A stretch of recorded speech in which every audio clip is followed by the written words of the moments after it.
Good afternoon, ladies and gentlemen. Welcome back to the Shadow and Sun Show, and welcome back to another AD&D Advanced Dungeons & Dragons First and Second Edition review.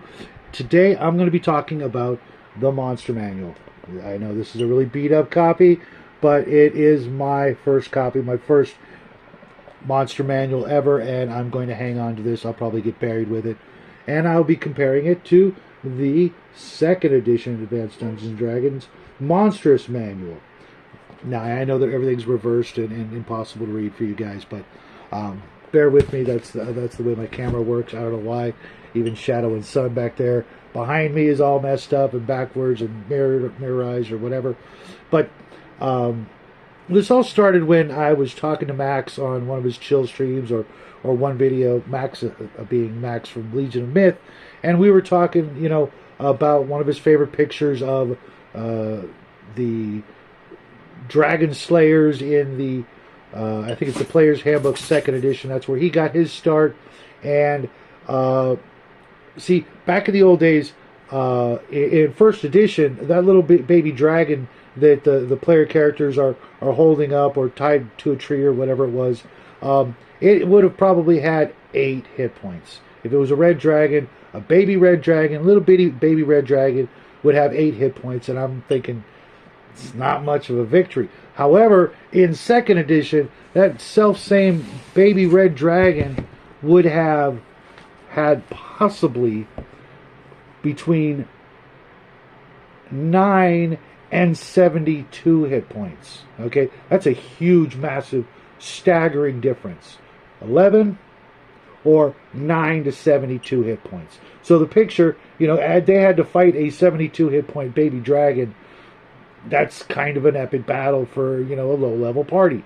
But any party in good old-fashioned Advanced Dungeons & Dragons First Edition would have knocked it out of the park with a single strike from any competent second, third level character.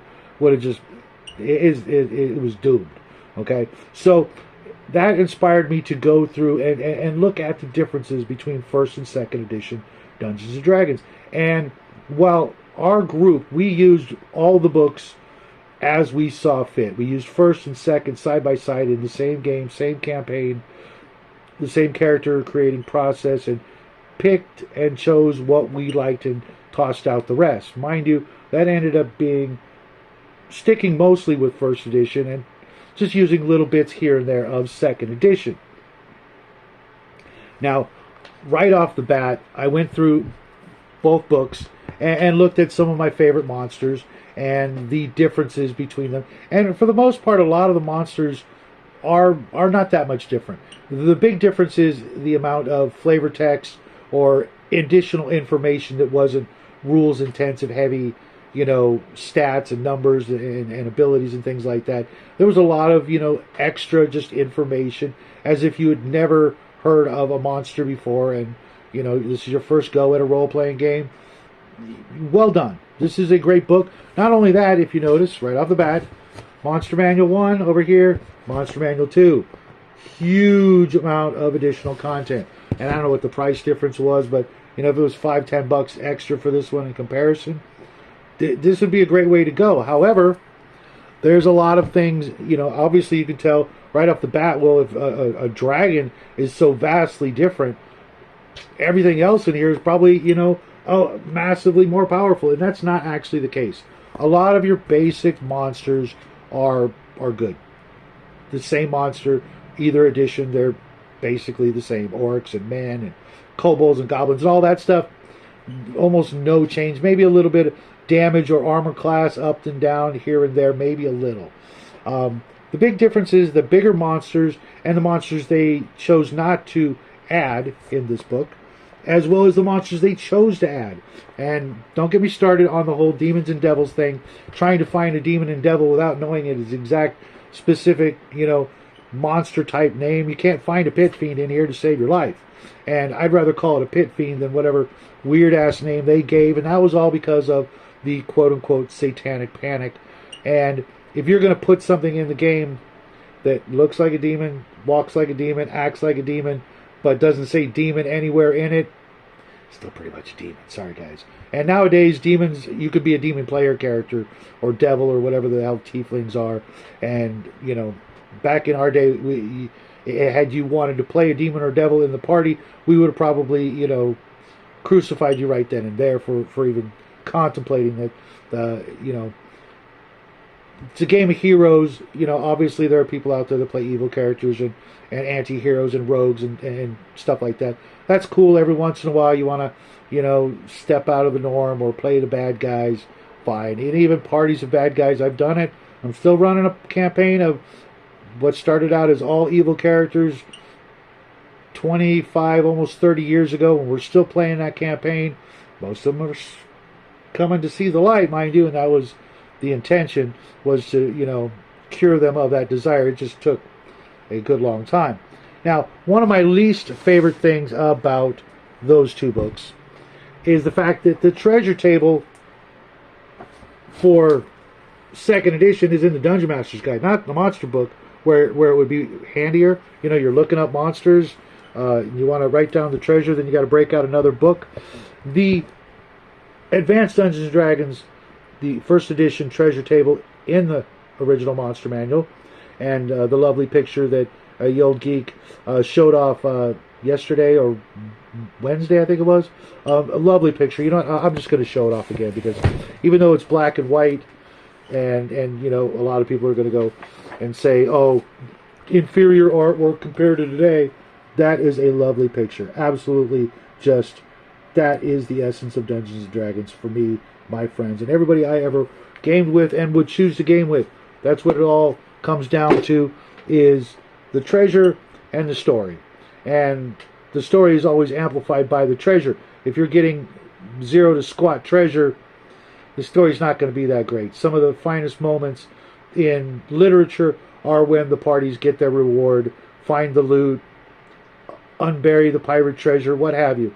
Now, the big issue with second edition is all the percentages to find treasure on the table. If you've read and are familiar with the treasure tables, you understand what I'm talking about.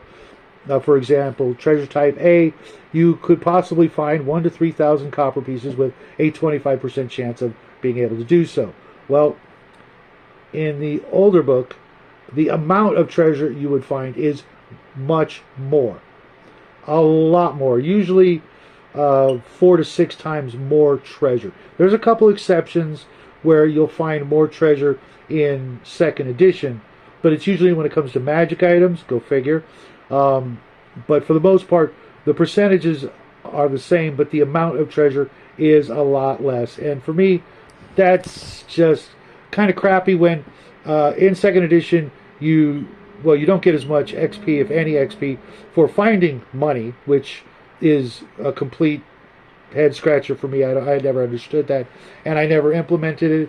When thieves and other characters actually get XP for gold, but nobody else does, it's kind of unfair, because all you have to do is just go, all the treasure's yours, Mr. Thief. You get it all, and you give it to us after you've got your XP, which would have been, you know, obviously metagaming and you know, kind of crappy behavior, but there's nothing to stop the players from going, well, you know what, let's all run multi-class thieves always, or just straight thieves, and that's all we're ever going to run, so that we don't get gypped, because not getting XP for gold was one of the main premises behind going up levels in the first place. Whether you believe it or not, that's the way the game was. That's how it was meant to be played, and taking that out kind of sucked. But one of the good things the Monster Manual did was, the second Monstrous Manual, I should say, was put the XP value for each monster in the book after each monster. And like I said before, there are a lot of monsters in here, more than the regular book, the regular Monster Manual. So you have a lot more to work with just one book. However, they also made the Monsters Compendium, which was sheets of paper with 3 hole punches and a binder that you had to buy separately, and you could buy, you know, like 50 pages of monsters at a time without even binding, and that was just a hot mess. The hole punches would tear, and the pages would fall out of the binder, and, you know, having to buy, you know, little chunks of your monsters at a time was just was just one of the many money grabs that second edition, you know, ran with, you know, for all it's worth to make as much money, and was literally, in my opinion, the beginning of the end of the classic game that was Dungeons and Dragons. I went through and looked at some classic monsters throughout the books and compared them, and I already went over the dragons, and there were some things I couldn't find, just because, like the basilisk, I couldn't find it. Maybe it's under giant lizard or some nonsense like that. That was one of the things I didn't like, was the reclassification or renaming of monsters. But for example, the ogre mage, and something called a marrow, which I have no experience with, all in the same area, grouped together. When they did it, it was nice when you knew what you're looking for. Like the beholders is a great example. There's like 8 or 12 different kinds of beholders instead of just one that were, you know, placed elsewhere through the AD&D original line, Monster Manual 2 and Fiend Folio. Having everything here in one book is great. Sometimes, however, the monsters are a little tougher in second edition.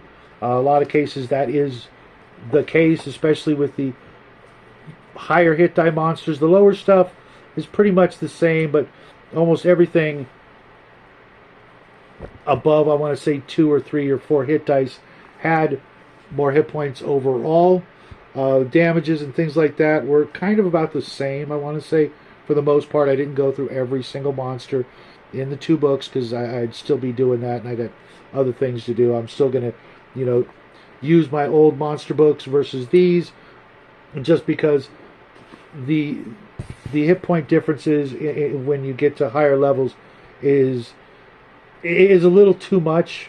The Ancient Red Dragon, I'm going to use that again, in AD&D would have 88 hit points, whereas in second edition could have as many as 120. That's, you know, that's a big chunk. That's, you know, roughly a 50% increase. The armor class gets better. Now, mind you, if your parties are using weapon specialization, if you use those rules from the Unarched Arcana, then I actually do recommend using everything out of this book, because if the players are right off the bat, especially the fighters, are getting to do between 1 and 3 extra points of damage just by manipulating their weapon proficiencies, then the added hit points here versus the added damage and added attacks the players would get with the weapon specialization rules, which are in second edition as well. I definitely recommend using the Monstrous Manual over the Monster Manual, especially if you can't get a hold of the older books. Just going after one big book instead of 3 separate books, which could net you, you know, easily $120 if you tried to buy the Monster Manual 1, Monster Manual 2, and the Fiend Folio, and you still wouldn't have as many monsters as they jam-packed into here by formatting choices, the way they, you know, typeset everything and lumped certain groups of monsters together, and also added more versions. Like there's, when it comes to the old vampire, in the old book there was one type of vampire. In the new book there's the Eastern and the Western type of vampire. Right off the bat, you get more bang for your buck when it comes to vampires if you're into that thing. And I know a lot of people are, you know, out there are, especially guys like DM James, who just, you know, he's a big vampire fan. Not so much myself. My players like to hunt them down and kill them, as you know it should be. But you know, other guys like DM James like to play the vampires, and just the thought of drinking blood is enough to make me go dizzy and want to throw up. But that's just a, you know, physical thing from being injured and seeing actual blood. It's not my thing. I don't want to see it, and definitely don't want to be drinking it. But that's neither here nor there. The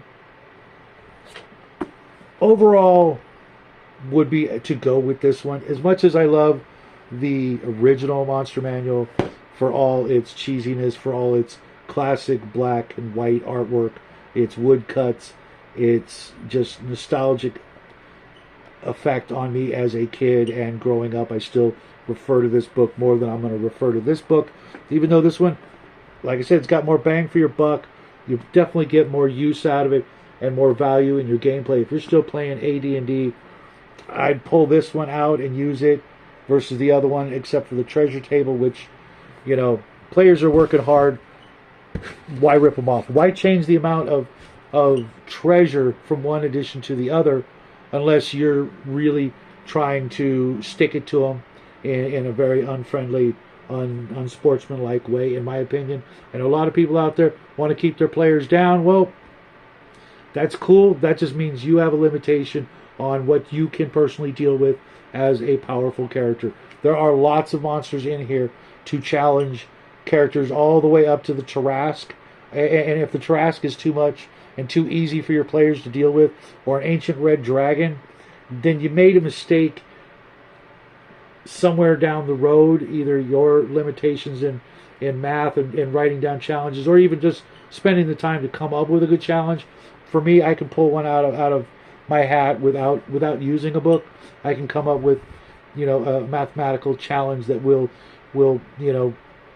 leave them at the shorter end of the stick when it comes to odds of surviving the battle. But my theory has always been that as a dungeon master, I've got 3 to 5 to 8 players thinking together as a team versus just one little old dungeon master who's got to come up with cool stuff, and they always come up with something that you're not expecting. And that's why players do so well, not because you gave them too much treasure, you gave them too much magic, they're too high a level. No, it's because it's more them against you. They're always going to be able to read your subtle, facial clues and micro expressions, and just knowing you as a person over all the years that you've been playing together. It's not because they're 7th level and you can't come up with a challenge. It's because there's 7 of them facing the challenge. Step it up. If you need to use this book, cool, but don't punish the players because they're doing well. If for example, they come across monsters and you randomly roll the treasure and it comes up with stuff that you're just not comfortable with, that's not really fair to deny them the opportunities. Step it up, work yourself into a position, and think about the magic items. They come across a Vorpal sword, and now you think, oh, suddenly it's going to be just, easy street for that particular character. Well, throw more monsters at them. Throw higher armored monsters at them. Throw monsters at them that don't have heads to sever or don't have, necks, so to speak. So there's no way they're, cutting off the head off a giant frog because its body is head type of thing, or a beholder, things like that. Step up your own game as a DM. Don't penalize your players for randomly finding stuff and you can't handle it, or it's too tough for you. Or take out the weapon specialization rules right off the bat. That changes a lot. If you can't handle that, then maybe D&D isn't actually the game for you to be making up challenges as a dungeon master. Or do what I've done. Take a break from dungeon mastering. Sit yourself back into the player's seat and see what it feels like to be a player and to face the challenges and to, be in that position to where you have to come up with the solutions to the problems that the dungeon master throws at you. Trust me, it gives you a whole brand new perspective as a forever dungeon master of well over 40 years now, 41, 42 years now. I've been a dungeon master and very rarely a player. Getting to be a player at this age and with this mindset has been not only refreshing and invigorating, but it's giving me that whole new perspective to where I get it. I understand where the players are coming from now and how we have to work together as a team. And, obviously we have to trust our dungeon master, believing in the fact that they're going to not lead us astray and not try to, get one of those awesome TPKs or partial, party kills, whatever. No dungeon master wants that. That's, it happens, but it should never be a goal. And if it is a goal, then you may want to see a therapist as to why you want to bring people to the table and, ritualistically kill them in a game for your own whatever desires. Trust me, as a dungeon master, I'm always rooting for my players. And now as a player, I'm putting my trust in my prospective dungeon masters in the games that I'm playing. And I'm hoping for the best, expecting the worst, and having a blast doing it. So with all that said, that's all I got to say about the monster books. I'm really surprised that this one is as good a value and as good a product, despite the things I don't like. All those things I can change with just a flip of the mental switch. I'm good to go, and my players will be none the wiser, and they'll have a much better game. So, from me, Shadow and Son, little guy's not here. He will be back later tonight. Maybe on the chill stream with Max, Legion of Myth. I definitely hope you guys will go over there and join us and enjoy his show that's every Friday night, starting 4 o'clock avocado time. You guys do the math. I hope to see you guys there, and then I hope to see you guys Saturday night, where I'll be doing a shadow chat, a sci-fi shadow chat, part 2 of space travel, and we'll be joined by a bunch of great minds out there in the community talking about space travel, both in TV, movies, and how to apply it in your game world.